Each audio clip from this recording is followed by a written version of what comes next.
This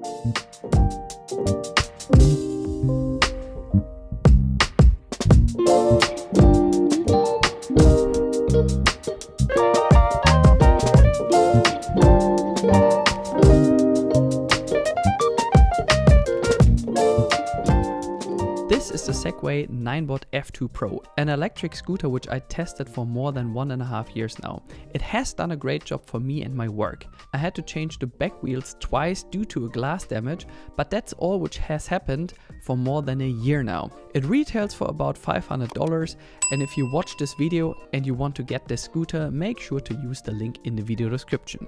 I was using an electric scooter from Xiaomi. The version I used constantly switched off while I was using it.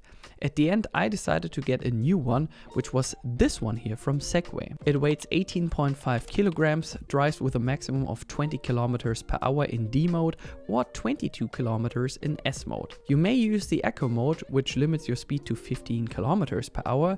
Segway offers also an app for the scooter. In this app you can select a pedestrian mode, which limits the speed to 5 kilometers per hour. The app allows you to see the miles or kilometers you drove already and keeps your firmware up to date. The maximum range given is stated as 55 kilometers.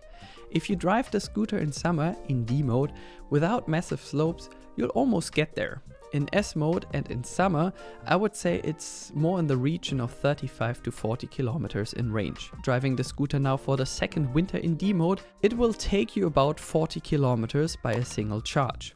If you select to drive in S mode, you end up at about 30 kilometers. The standing area on the e-scooter is sufficient to keep both feet in line. Since this scooter has 10-inch tubeless air tires, it will take you through terrain to your destination. However, keep in mind not to drive through mud or wet spots. It can damage your battery and will make strange noises inside your brakes. I can drive up slopes with gradients of 22%. However, it will not keep its speed in Eco or D mode. The only way to keep your speed is in S mode, but not with a gradient of 22%. I drive the scooter at any time of the year, in summer as well as in winter, in rain or on hot summer days, and out of my own experience it does a fantastic job. Just keep in mind the reduced range during winter season.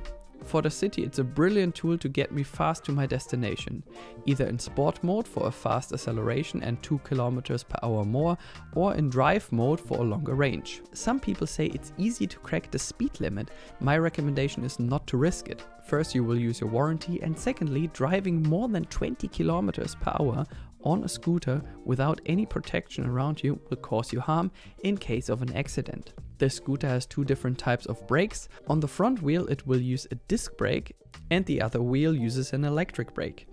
To make others aware that you are coming, you have two different horns. One that sounds like the one from your bike and an electric one with that funny sound. If you drive the scooter on the road with traffic behind or in front of you, there's an integrated yellow turn indicator. To protect the scooter, make sure to lock it. But locking it here at the center column, it's super easy to steal the scooter in this way. If you have a look at the standing area close to the front tire, you will have this crossbar. Make sure to use this lock, which is extra made for electric scooters, to lock it up. Link in the video description. I never charge the Segway scooter at home since I have it in my car. So how do I charge it? I use this Bluetooth solar generator, which I can charge through an adapter in my car. So anytime I return to my car, I let my scooter charge. It will charge the scooter with 70 watts, no matter if you charge it with the included wall adapter at home or using the Bluetooth generator. Since I charge it in my car, I can take it out, drive to the location, drive back to my car and stow it, without using the space in my apartment. That's one way to do it if you drive a lot. If you need to keep the scooter inside your apartment, there's a clever fold and lock mechanism with a double protection in case you only lock the center column with one instead of 2 clicks. After folding the scooter, it will fit in my trunk, takes less space in case I have to take it to my apartment, and it will lock in place. After using the scooter now for 1.5 years, I can tell you that I do not regret the purchase. I drive the scooter on a daily basis to work during the summer as well as in winter. During the winter I noticed a massive decrease in range due to cold outside air temperatures and because I keep the scooter in my trunk. Well, that's a known problem that batteries do not like extreme temperatures. However, the scooter has never had a defect. The tire change is more or less easy after doing it once in a while. It's a great way to get from A to B very quick.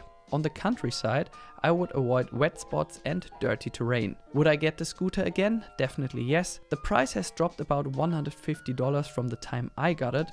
Hope this video helped you to make your right decision.